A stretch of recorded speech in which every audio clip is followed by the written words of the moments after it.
you're new at this. Even if you have 3 dyslexic kids in your family, they're each different. Even if you have it, you are not your kid is not you, right? You are learning with your kid day by day, right? And if you allow that kind of humanity, then you don't have to get it right. I'm Nicole Holcomb, attorney by day and podcaster by night, a former educator, school counselor, and administrator, and mom to a 9-year-old daughter with dyslexia, who loves all things Harry Potter, Minecraft, and science. A few years ago, she was identified with dyslexia, and our life seemed to turn upside down for a while, quite literally. I created the Dyslexia Mom Life podcast to help you navigate the upside down journey of dyslexia. You got this. If you're wanting to thrive as a mom in this dyslexia journey, then you're in the right place. Let's get started. You are listening to the Dyslexia Mom Life podcast, episode 43. I'm your host, Nicole Holcomb, and I'm so excited that you're back with us again today. Today, I'm going to be having a conversation with Meghan Leahy. She is the author of Parenting Outside the Lines, and she is also a parenting coach and a parenting expert. She writes for The Washington Post. And so I'm so excited to share our conversation with you today. We are going to be talking all about connecting and relationships with your family and your children. We're going to be talking about, what happens with our own brains when we experience stress. And we're going to be talking about the power of showing up.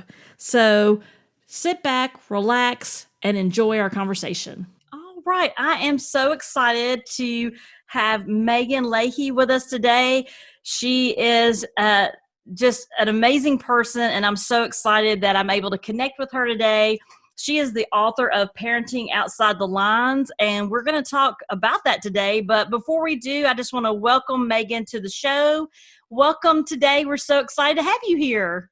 Thank you so much. I'm thrilled to be here. Thank you. I'm so excited. So before we get started, why don't we talk a little bit about your background? Can you give, for people that don't know you yet, can you give a little bit of information about your background and how you got into this work? So I never had any plans to be a parent coach. Like, what kind of job is that? It didn't even exist, right? And when I started it 10 years ago, there weren't a lot of coaches. It was just maybe psychologists who were doing some parent work on the side, right? But I started as a teacher, which I feel like is important because I really worked with parents and kids in this capacity where I was seeing all these things happening, diagnosed and undiagnosed, family system stuff. But I was young and I didn't get it. And I was taught to be an English teacher. And so I went back to school to get my counseling degree. And I went to Johns Hopkins and I got my master's degree in counseling. I decided last minute to not get licensed because my own personal nightmare is like waiting for a 1 o'clock where they talk about their father for the 7th year. I think that therapy is so important. I just never wanted to do it. I just wouldn't have the patience. So I was having my own kids while I was in grad school. I took 1 semester off, had a kid, went right back. And that's when I was like, oh, this is hard. This is really, really hard. And I worked as a school counselor for a bit, and then I realized I don't like going to meetings. I have a counter will issue. I essentially can't work for people, it seems like. But everything kind of came together. I started going to parenting classes myself, which is, I think it's important to be on the other side of it. And I started working for them for as a volunteer and teaching. And I kind of realized there that it's a great group where I was, but they had a model to fix things. There was a behavior and we were going to fix it.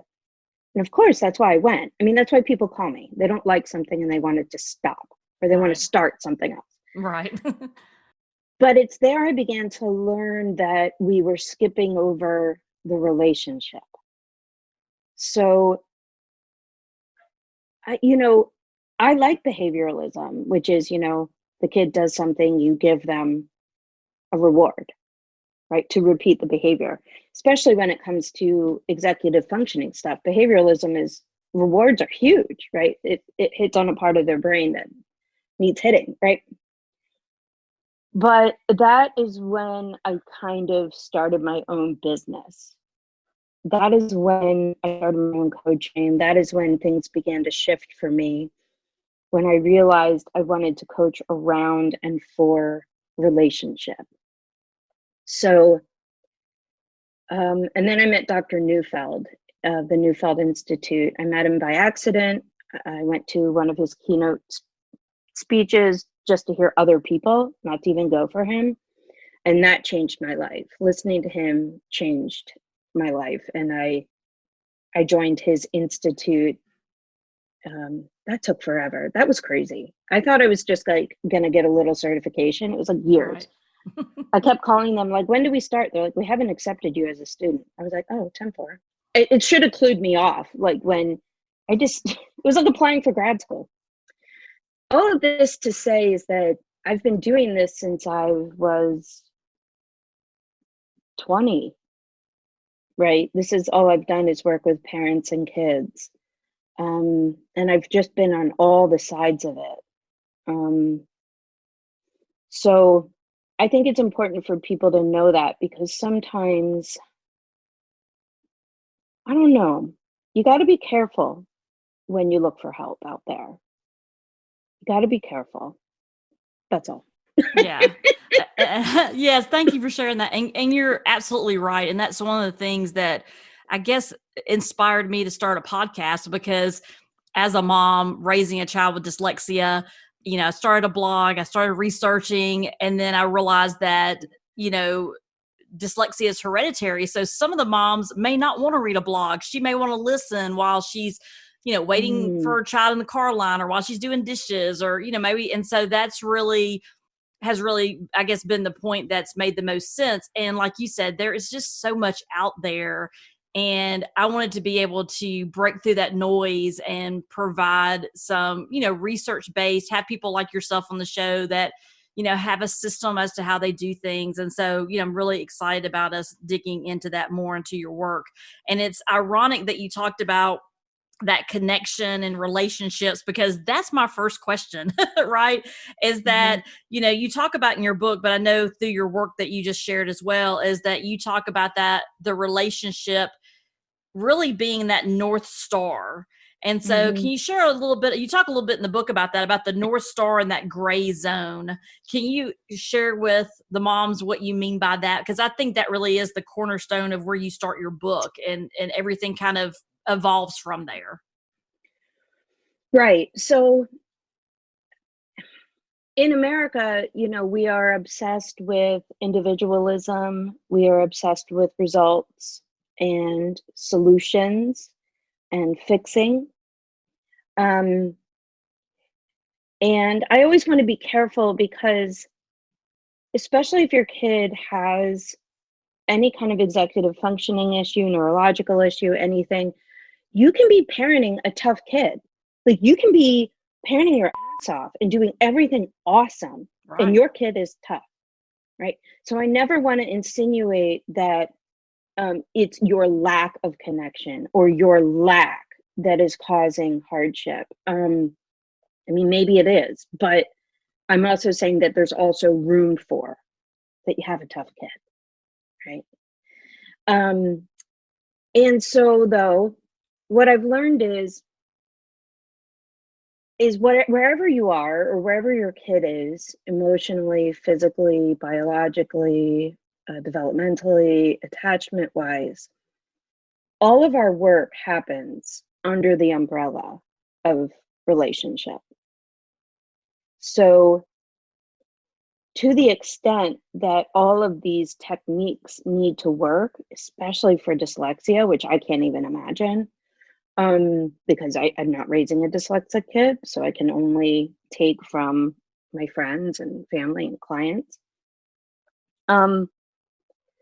There's a lot of work to be done there. There's a lot of skill learning and skill building, and in order to make room for all that discomfort, there has to be a building and a rebuilding daily, or maybe even moment to moment, of the relationship, because there's so much discouragement, anxiety, worry, sadness, fear, right? And so to combat that, the parent always has to be going back to what stays the same, which is this kind of unconditional love, right? And that's hard to do. That's hard to do when you're in it, because everybody starts. I mean, I have yet to meet a parent who means to go down a rabbit hole. Like, our culture just does this. I mean, I just think it's like part of the human experience of like, you diagnose, you kind of realize something's wrong, things are going well in school, constant fights at home, you start a process that's painful in and of itself, you get a diagnosis, there's a million different ways, trying to get an appointment with these people, try and get things done, try and find the right expert, that doesn't click, right? And that can just chip away at everyone's souls, and at the parent-child relationship. That's a long answer, but my work, like people like you who are experts more in the skills, and probably the connection too. I mean, you're an expert in all of this because this is like your life and what you do. But for me, I'm always guiding a parent back to their soft heart for their children, so that the child has a soft heart for themselves and others. It's just very easy to get defended.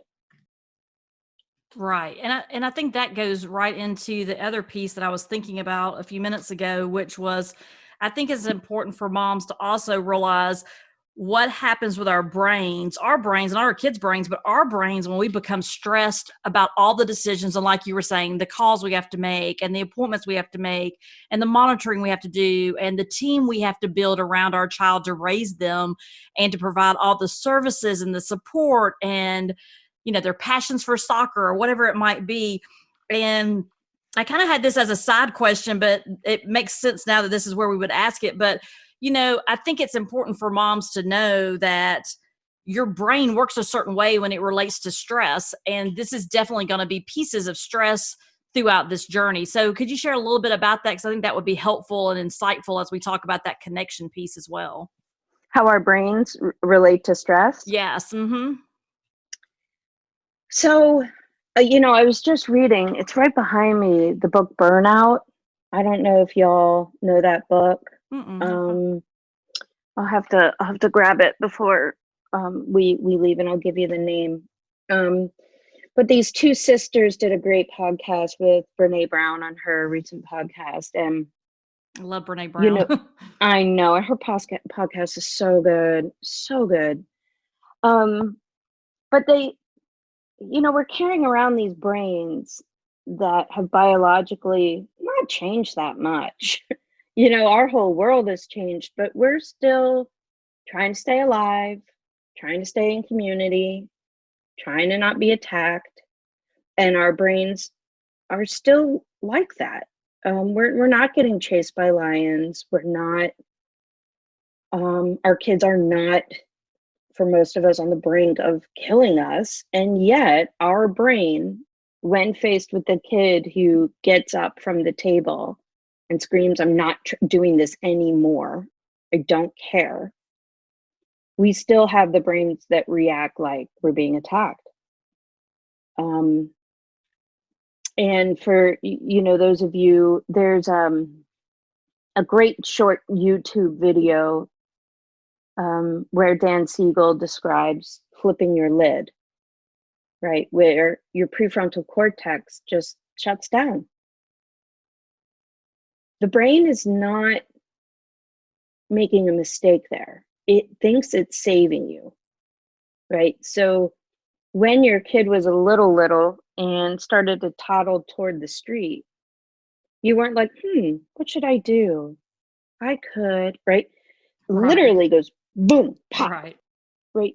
This prefrontal cortex, which is always, making decisions and weighing things, shuts down, and you snatch the kid by the hood, by the hair, by anything.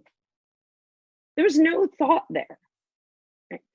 That also happens to us, though, when our kid gets up from the table and says, I'm not trying this skill. I'm not meeting the tutor. I'm not working with that therapist. I'm not, right? We feel attacked. And what's really hard, depending on where you are in your parenting journey with your kiddo, a lot of parents have been living in a chronic state of stress,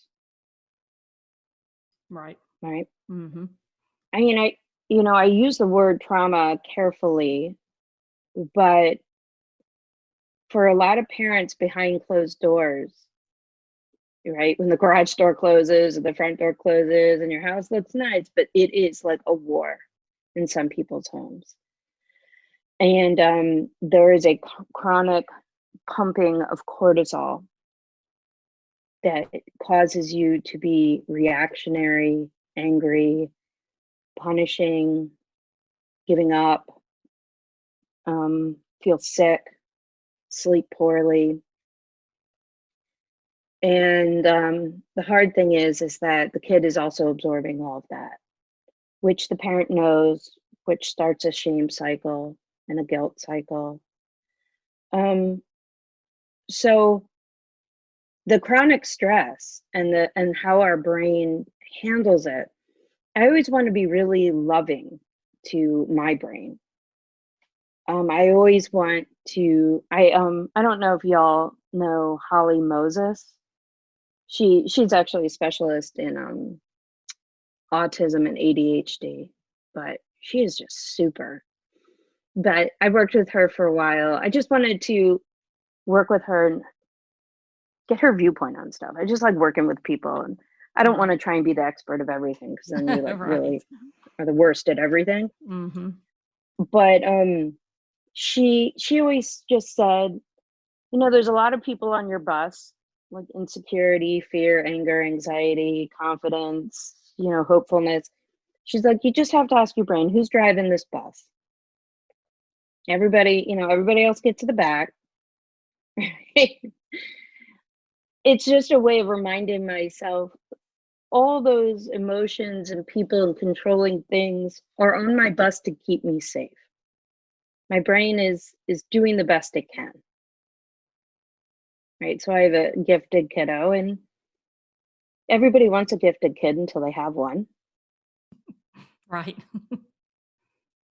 Right? I think what people want is just bright, beautiful kids. But if you have a gifted kid, it's a learning disability for a reason, or qualified as a learning. Um, so all this is to say is that your kid's brain is intense with the dyslexia and all the forms that takes. And then you may have been living in a chronic place of stress, which makes you reactionary and hopeless and in a cycle. And you shouldn't blame yourself for that. And you will feel bad about it, but I'm here to tell you that it's normal, and it can be changed. Yeah, and I loved some of I'd like for them to also leave us some practical strategies. And I know one of the things, I hope it's not too big of a spoiler on the book, but one of the things that you shared that you do is that the power of humbling ourselves. And you talked about those reminders and how we can be, purposeful and intentional about if there's something that we're struggling with, put it on a sticky note and put it on the mirror. And so can you share an example of that? Because I think that would be helpful to have some takeaways that they can try as well. Oh, yeah. So all of my coaching is having people write on stickies because we ask so much of our I brain. love stickies. I mean, I'm looking at my mirror now and it's like covered. Um, I mean, we need to help our brains. We're so addled.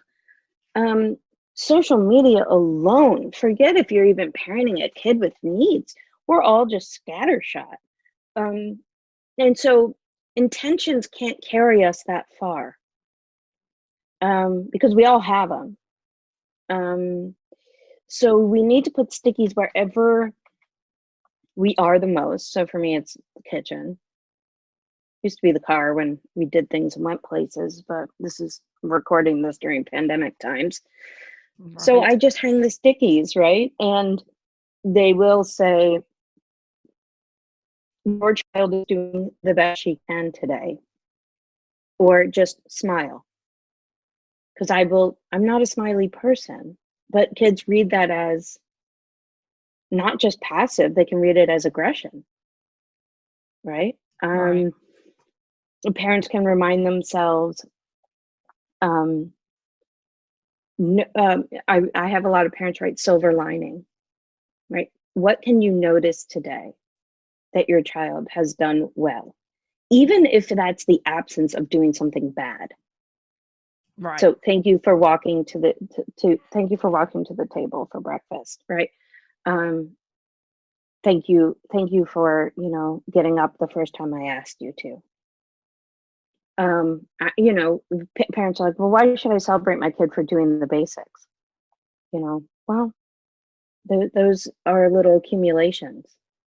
And our brains need the visual reminders. When you go into kindergarten classrooms, it's just go here, do this, this is next, we need it too. Because y'all are busy. You're running a lot of lives and working and going places. And we actually need visual reminders. Or I'm a big fan of alerts in my phone. So an alert will pop up.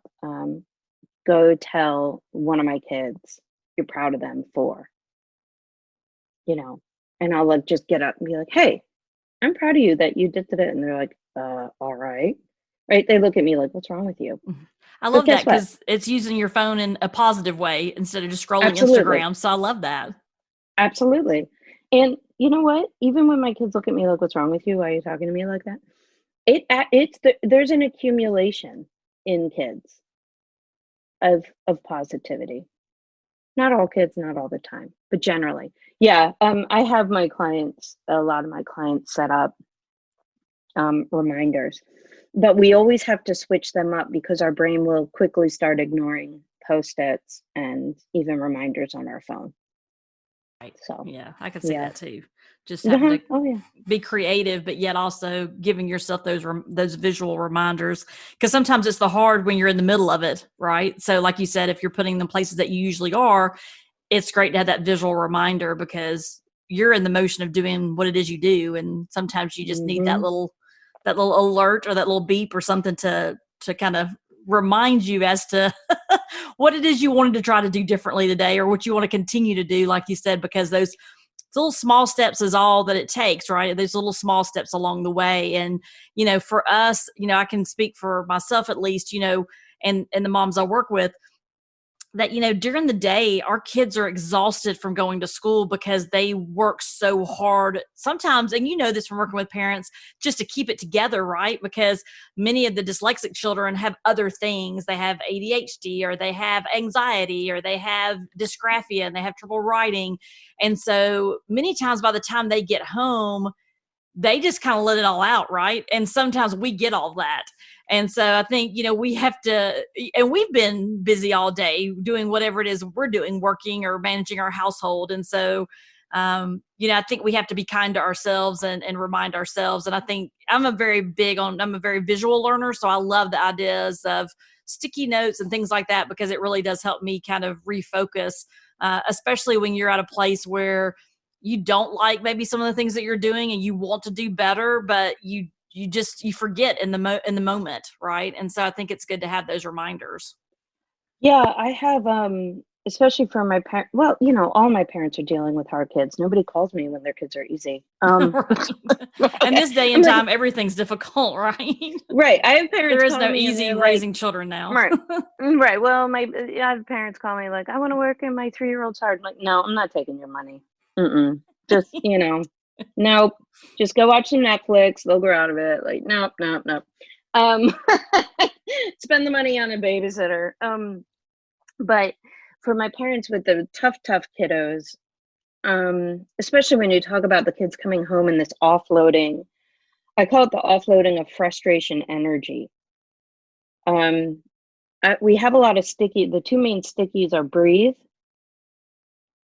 because that's not the only way, but one of the fastest ways to get our parasympathetic nervous system going, which is the rest and digest, which is not panicking. It's just breathing. And then the other thing is we write, welcome the hard. So one of the things parents inexplicably do over and over, except I completely understand it, is we can't believe that the kid is going to come home and offlet. Like, we're shocked every day. And so we work on, picking up the kid and being like, okay, let's have it. Like, who do you hate? What went wrong? What sucks? Like, just welcome it in. Let's not pretend that for some reason your kid's going to wake up that day and be like, you know what? I'm going to handle this with the maturity of a 54-year-old who's had lots of therapy and a fully developed prefrontal cortex. And right, like, let's just assume it's going to happen and welcome it in, rather than building all this resistance despite the evidence. Like, the data Right. is showing it's not going to change anytime soon. So, Right. stickies of welcome it and breathe, because you don't actually have to fix it.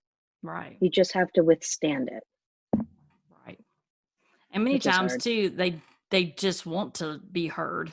Right. I Everybody. also have my prior career was as a school counselor. So when you were talking, I've been a teacher, a school counselor, and now I'm an attorney, and so I've had all kinds of different hats I've Oh worn. my gosh. But for a number of years, I worked as a school counselor in elementary, middle, and high school, and so I had all those different ages that I worked with. But like you said, I mean, it all goes back to the core of the family, like you were saying earlier. And so I too have spent a lot of time working with families, and every child is so unique. Every family unit is so unique. And so, sometimes it's, trying to wrap your mind around those things. But I think universally, like you said, it is amazing what a couple of deep breaths will do, because sometimes I'll just like, hang on a second. And I walk to the other room and I take some deep breaths, and I remember it's not about you right now. It feels like it, but it's not about you. Right. And so sometimes I have to take some deep breaths and go back and sit in that uncomfortableness of that hardness, right? Of those pieces you're talking Mm-hmm. about, because they sometimes many times need just to be heard, not necessarily for you to fix it, because there's things we just can't fix. But they don't. My daughter a lot of times says, I'm really quiet at school, I don't say much, but she gets home and she's very talkative and very assertive. So it's so amazing to me how different our children react in different settings. Yeah. And so, It is amazing. but yeah, welcoming the heart, I like that. Just that it's coming, so don't be surprised when it shows up again on Tuesday. It was here yesterday and last week and last month. So, And yeah. if I can take it even a further step for your parents, not only welcome the heart, but we want that. Now, of course, we don't want it. But as a person who specializes in attachment development theory, I don't want kids stuffing down hard. Energy goes somewhere. Right. Frustration energy, Mm-hmm. angry energy moves. And I would rather have an explosion at home, an explosion on me, not such that there's, abuse, right? Like, I'm not going to Right. let Yeah. anyone like Right. abuse, but I want explosions rather than the child turning it in on themselves, which then creates a true kind of depressive state. If you look at the literal definition of depressed, it's not sad, it's lack of feeling.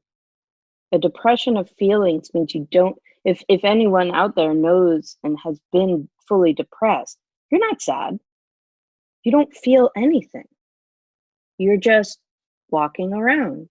You're acting, right? Which is why so many people can be so shocked when people are depressed, right? Right. So when I see a kid, when parents call me like, oh, well, they come home from school and they're freaking out. I say, good. Let me help you with that, but good. I want that energy to move up and out, No, right? that's great. Up and out. Makes Yeah. sense. Yeah. Mm-hmm. Yeah, because we don't want them to bottle all that in. And Nope. sometimes too, I mean, even as adults, when we say things out loud, it's just like a weight's been lifted almost to be able just to say what's on your mind sometimes as well. And I would imagine with our kids, it's the same way. 100%. Yeah. And we're the safe place, hopefully. Yeah. That's all really my coaching is, just like when you say, like, everybody, Dan Siegel says, everybody wants to feel felt. I'm not really fixing anyone. I can't. If I could, I'd be a billionaire. I'd be like Oprah. Um, I just, help people carry their pain and give them some ideas. But really, we all just kind of feel super isolated with our pain. So sharing it with somebody else helps. Right, right. And that really takes me to the next point I wanted to ask you about, which you talk also, or one of the pieces that I believe that I understood from your work is the importance of community as well for parents. Yes. And the right community. Absolutely. Yes, because Right. I know that to me, I don't know. We won't get into the whole conversation about social media because I have very strong feelings about that at this moment. But I do believe that we do get sucked in, and we also, I will say at least this much to say, you get on there and everybody looks perfect, and there is just no such thing from parenting or working or whatever, how your house looks, because that one little corner may look perfect, but the rest of their house may not look like that, but they're not going to show you that. So I think, Mm-mm. and that's one of the things I think is so important too, is finding that community to support you as a parent. But you're right, finding the I guess the right people. So how would you say, or what would you advise people as far as when they're looking for a community, and what does community really look like for you? Right. I tell parents, this is a process that will change over and over. Meaning your kids will develop and change, your life will develop and change. Nothing stays the same. Your kids will not be little forever. Their diagnoses may change, the severity may change, your marriage may change. Look at it as an ever changing thing. I mean, I'm 45. My friends and I like to laugh. Like, remember when you could like drink all night, eat McDonald's, and go to the gym the next day? Like, I had 2 glasses of Prosecco the other day. I'm like still tired, right? Like, whatever is happening in our life doesn't stay the same. Right. And so when you're finding groups, try them on for size. Ask yourself, does this fit my life right now? Is this good enough? You don't need everyone in there to be your bestie, but do you resonate with enough of them? Are they kind? Are they funny? Are they whatever you need, right? Maybe it's a super advicey club and you like that. I would say watch out. But maybe everyone's just complaining and you like that. Maybe you hate that. Maybe it's more spiritual and woo-woo and you love that. Maybe it's more sciency. You're a consumer.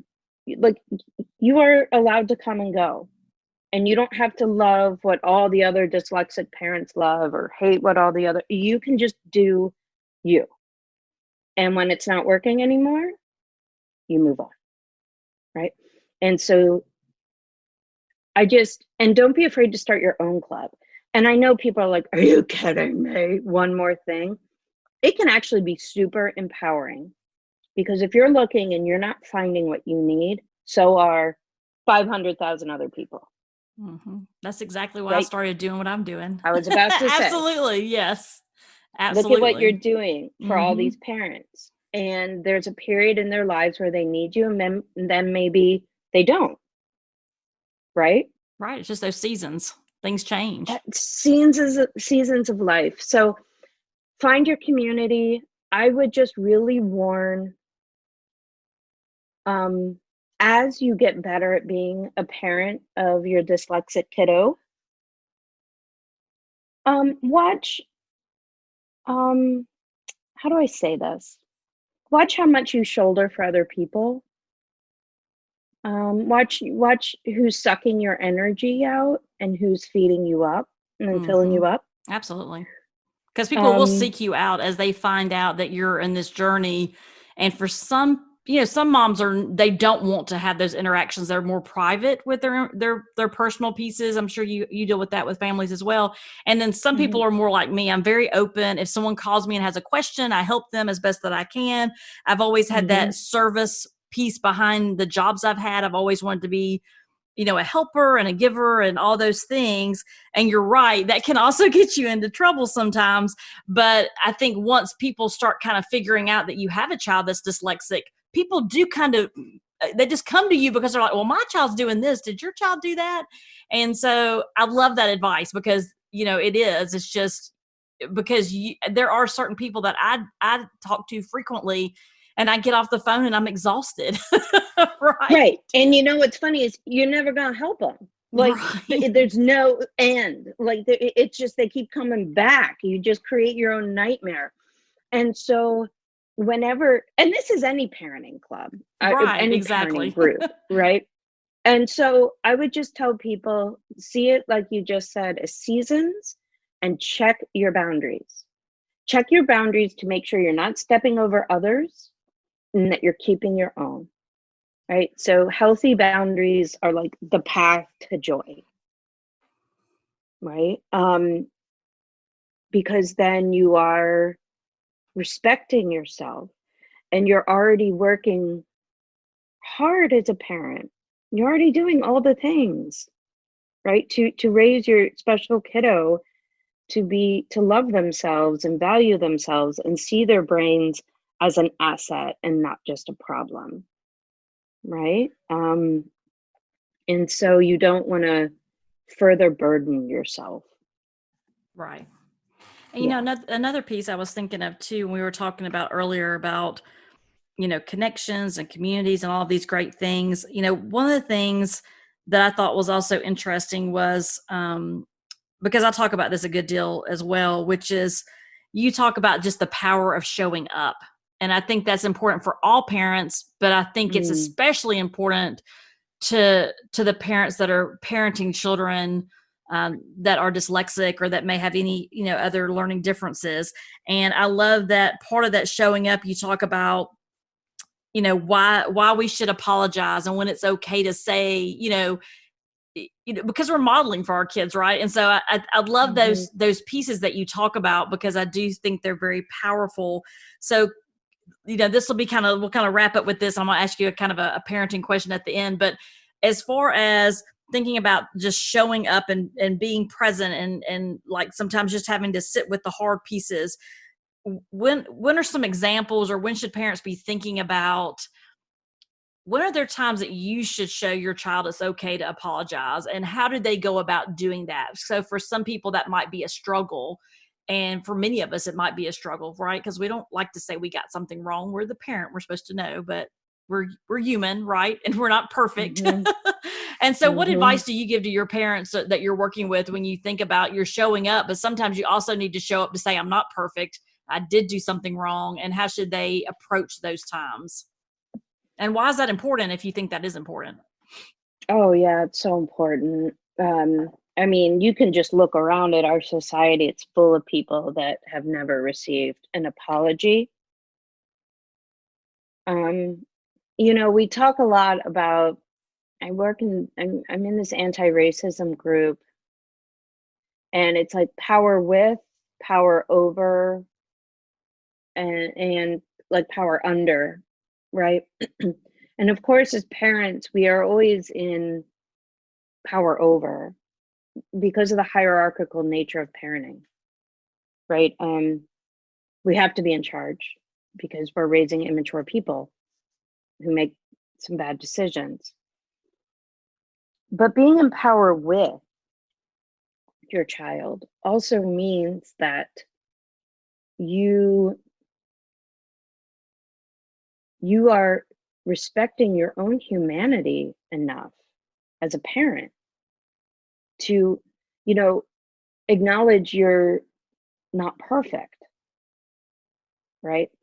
And so there's no part of being a parent that is perfect. So I think there's like sometimes a confusion that because you're in charge of the family and you have a little bit more wisdom, that then you don't make mistakes. And if you admit them, that weakens you. When I've never talked to a parent that said they were weakened by a leader who admitted a mistake. Right? So what weakens a system is not admitting, right? It is it's forging ahead despite, right? And leaving people in the dust feeling confused and hurt and angry. And then, you know, the parent has an impossible standard because they're in the cycle of not apologizing. So apologizing to your kids is really accepting your humanity. And that this is, not to be like all Buddhist about it, but you know, you've never raised a kid today, this age, who is dyslexic. Like this is, you're new at this. Even if you have 3 dyslexic kids in your family, they're each different. Even if you have it, you are not your kid is not you, right? You are learning with your kid day by day, right? And if you allow that kind of humanity, then you don't have to get it right. You don't have to make it perfect. You don't have to have the answer, right? You're doing the best you can. And when your best is far, far short of anything that you want, you say sorry. And in my book, I say, you don't have to feel like 100% sorry all the time. Right. Like sometimes I just recognize that I've gone too far and maybe my kid is a jerk, but it's my job to be the bigger person. And so I may, you know, I say, I'm sorry I yelled. The rest of me wants to say, but if you hadn't been acting like such a lunatic, I wouldn't have had to yell. Right. But I don't. I just move it along. Right. So nobody out there has to think an apology is like some kind of like, let me begin with offering my most humblest. Right. You can just say, I lost my shit. I'm sorry. It's mommy's job not to yell. I say that all the time. It's my job not to yell at you. I mean, I will again. Right. This is my work. And inevitably, not always in that moment, depending on one of my kids, inevitably my kids come around. Sorry, I yelled. Sorry, I did that. Sorry, I, you know, because what you're doing when you apologize and you mean it as much as you can is what you're creating safety. You're creating safety for mistakes, imperfection, and the sharing of hard emotions. And who needs that? I mean, our little kids with dyslexia and dysgraphia and all the other, you know, comorbid diagnoses that go with it, who doesn't need that more than they do?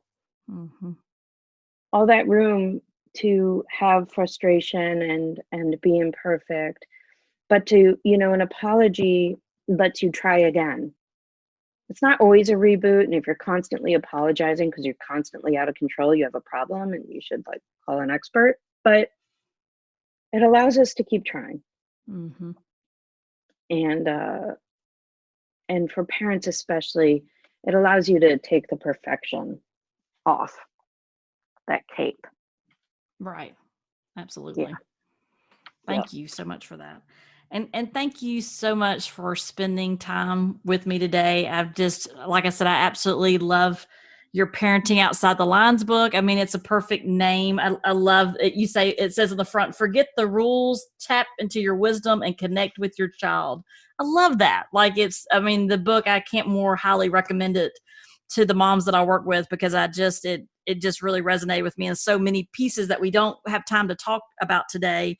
But I so think that it's so beneficial because there's pieces in there that you can really take and apply as a parent to all your children, right? I mean, it's Yeah. for your just the way you parent. And there may be things that really resonate and things that you think, well, I don't know that would work. But I think for me, I just believe I'm a lifelong learner, and I'm always trying to improve the way I show up at work, at home. I just believe that I can always continue to grow professionally and personally. And so I always look for books that really inspire and resonate, and, and to be honest, are very just direct. And so I love that you're like, this is just how it is, right? And I love that about your book as well. And I love that you give some practical, examples and strategies. And so that's very helpful as well. So I do so appreciate that as well. So where can people connect with you, follow your work, pick your book up? Tell us all the good stuff of where they can find you. So mlparentcoach.com. So everything is at mlparentcoach.com. You can find all my Washington Post columns there. You do not have to, although I suggest you subscribe to the Post because that pays for people like us. Pay for your news. Right. But all my columns are there. You can get coaching. I have an online class. I have everything is there. I'm on Facebook, like BSing around, at ML Parent Coach or Meghan Leahy Parent Coach.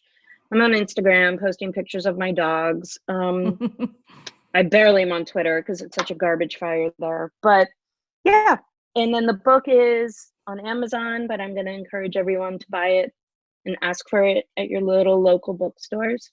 Yeah, that's great. Because they need love and support. Yes, absolutely. Yeah.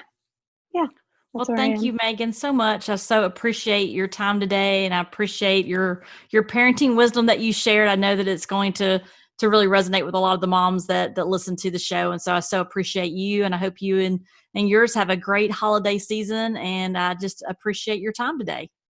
Thank you so much. This has meant a lot to me, so thank you very much. Okay, was that not a great conversation with Meghan? I'm so glad and appreciative that she was able to spend time with us today.